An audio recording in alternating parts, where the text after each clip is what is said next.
खासदाराला आपण निवडून देतो राज्याचे प्रश्न मांडण्यासाठी।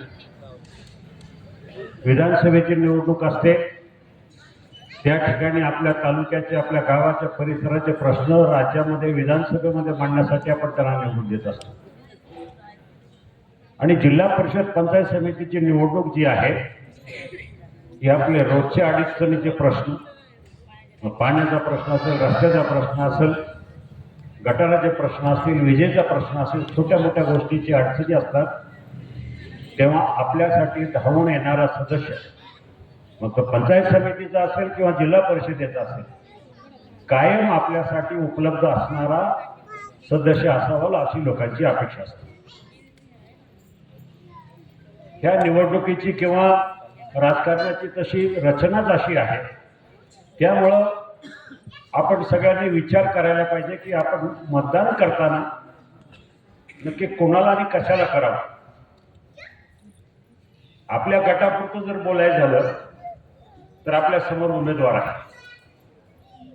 म्हणजे राष्ट्रवादी काँग्रेस पक्षाचे हे 2 उमेदवार इथं आहेत।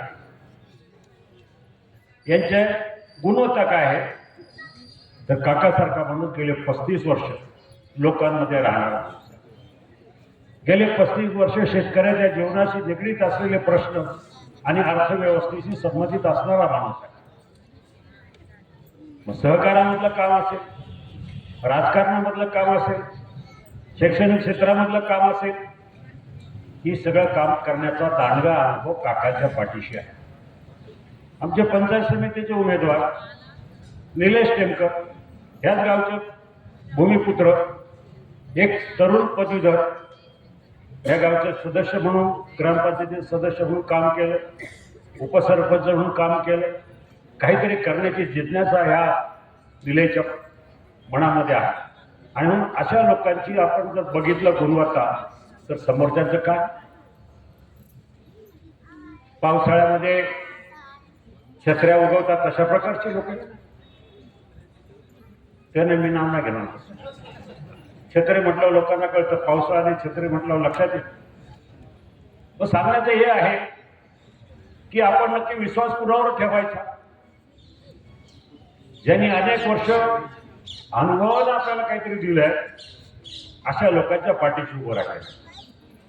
बरं, दुसरं, ह्या दोघांना जर निवडून दिलं तर उद्या पुणे जिल्ह्याची जिल्हा परिषदेची पंचायत समितीची सत्ता ही निर्विवादपणे राष्ट्रवादी काँग्रेस पक्षाचीच असणार आहे, हे सांगायला कोणी भविष्य लागत नाही।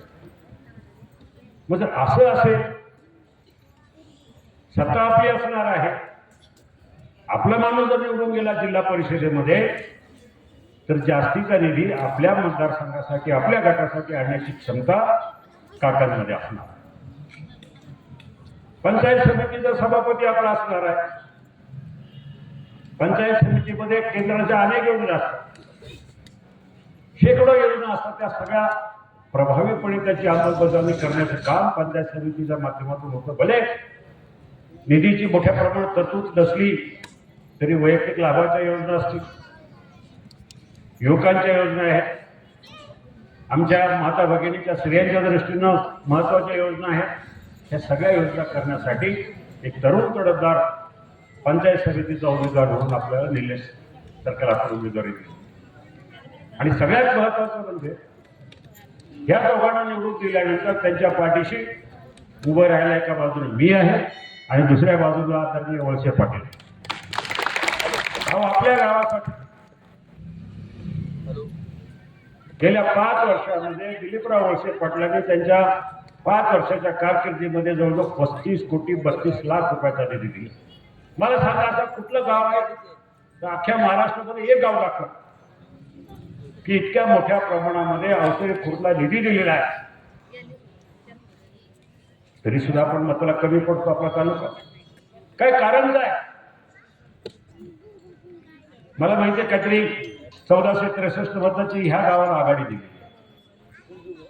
हे गट संपूर्ण, हा जो गट आहे आता आपण निवडणूक काका ज्या भागातून लढतायत त्या गटामधून 2312 मताची आमदार साहेबांना आघाडी आहे। माझ्या लोकसभेला मला जवळजवळ 2500 मताची आघाडी आहे। पण मला कळत नाही इतके वर्ष 35 वर्ष लोकांची सेवा करून प्रत्येक गावामध्ये मी जातो, गेले 2 वर्ष त्यांच्यावर काम करतो. छोटं गाव जरी असलं तरी 2 कोटी 4 कोटी 5 कोटी अशा प्रकारे मोठ्या प्रमाणात भव्य निधी जर आपण देत आहोत, लोकांना नक्की काय हवं असतं. आता हे गेल्या विधानसभेच्या निवडणुकीच्या माध्यमातून काही गोष्टी आहेत. मी दसकरीला जातो म्हणजे मला लोकांमध्ये लोकप्रिय, म्हणजे काय विकासाची दसकरी घालतो आपण.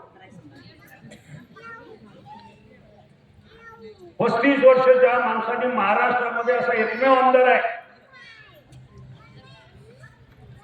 त्यांच्या इतका कायद्याचा अभ्यास, त्यांच्या इतका विधानसभेचे नियम असेल, बाकी गोष्टी असतील त्यांचा अभ्यास असणारा कुठलाही आमदार नाही आज विधानसभेमध्ये अस्तित्वात नाहीये. मी जातो बऱ्याचशा वेळेला मंत्रालयामध्ये, आम्ही दोघं जर बरोबर कधी मंत्रालयात गेलो तर मुख्यमंत्री सुद्धा समोरून येत असताना आवर्जून थांबतील आणि आमच्याशी चर्चा करतील.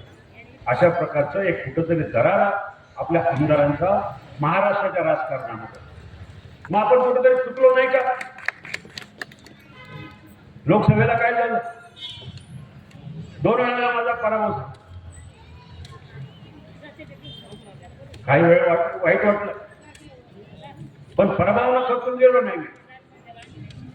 दुसऱ्या दिवसापासून कामाला लागले, पहिल्या वेळेला सुद्धा आणि आता सुद्धा.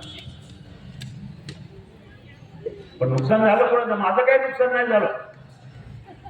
मी माझ्या दृष्टीनं मी सक्षम आहे. माझी शाळा अखंड पुणे जिल्ह्यामध्ये 1 नंबरची संस्था आहे. माझी पतसंस्था पुणे जिल्ह्याच्या ग्रामीण भागामध्ये 1,500 कोटी रुपयाचा टर्नओव्हर असलेली पतसंस्था आहे. माझी कंपनी, तुम्हाला ते सांगायची गरज नाही, मला काम करायला अनेक संधी आहे. राज्य सरकारने मला राज्यमंत्री पदाचा दर्जा असलेलं म्हाडा पद दिलं. 6 जिल्ह्याचा माझा कारभार आहे. पुण्यामध्ये जवळ 7 मजली इमारत आहे, तिथं 500-600 लोक काम करतात. मी चेअरमन आहे. पण नुकसान झालं कोणाचं? माझं नाही झालं. नुकसान झालं या मतदारसंघात. आपल्याला पुणे नाशिक रेल्वेचं स्वप्न मी दाखवलं गेले 15 वर्ष. 2005ला मी पहिला प्रश्न रेल्वेचा संसदेमध्ये मांडला आणि ज्या वेळेला माझा पराभव झाला 2019ला, तेव्हा सगळी फाईल मंजूर करून रेल्वे बोर्डाच्या चेअरमनच्या टेबलवर होती. दुर्दैवानं आज सुद्धा ती फाईल त्याच जागेवर त्याच टेबलवर आहे. काही लोकांनी फक्त भाषण केली, का मात्र काही नाही. नुकसान हे झालं. कुठल्या गावात किती निधी आला? 2022 ते 2025 गेल्या 3 वर्षात खासदार नसताना कुठल्याही खासदारापेक्षा पराभूत झाले माझी खासदारांनी जास्तीचा निधी आणलेला सगळ्या मतदारसंघात. नुकसान झालं कुणाचं? तशाच प्रकारचा जर आपण विचार केला,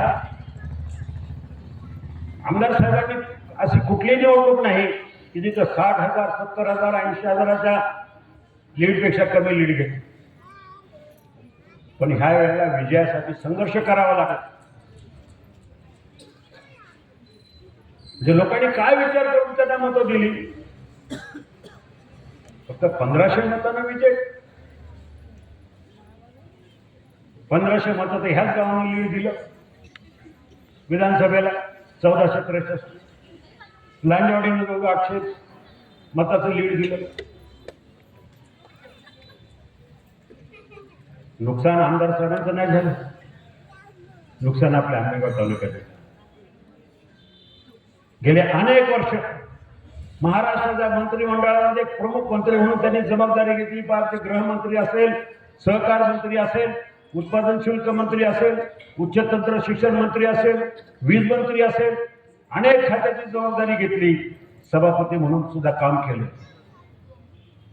पण ह्या वेळेला निसटता विजय, त्याचा परिणाम असा झाला की अतिशय ज्युनियर लोकांना मंत्रिपद मिळाली, पण आपल्या आमदारांना मिळालं.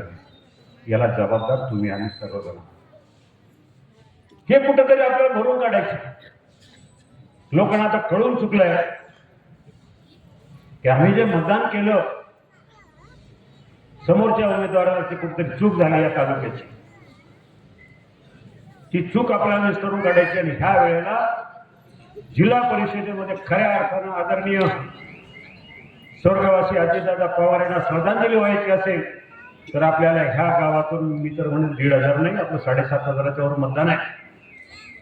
कमीत कमी 2,500-3 हजाराचं लीड या गावाला द्या. बाकी तुमची कामं काही असो, मी आमदारांना सांगेल, मी काकांना सांगेल, जिल्हा परिषदेमध्ये जाऊन बसेल आणि आपला ह्या मतदारसंघामध्ये ह्या गटामध्ये जास्ती जणी देण्याची जबाबदारी माझी राहील. काय होतं, लोक बघत नाही की मतदान करतोय आपण खरं, आपल्या मतदारांमध्ये जागृती नाही मतदान करायची, आपण विचार करत नाही. आज निवडणुकीचं तंत्र वेगळं झालं. माझ्याकडे आर्थिक ताकद आहे, मी हे वाटेल ते वाटेल लोकांना घेऊन जाईल सहलीला, पण नंतर ज्याला आपण निवडून देतो तो सहलीला जात असतो, तो 5 वर्ष येतच नाही, तो सहलीवरच असतो. म्हणून मला आपल्याला सांगायचं आहे, या वेळेला आपल्याला ती चूक करायची नाहीये. विष्णू काका असेल, निलेश असेल, आपल्या मतदारसंघातले बाकी इतर सगळे उमेदवार असतील, या सगळ्या उमेदवारांना मोठी ताकद द्या.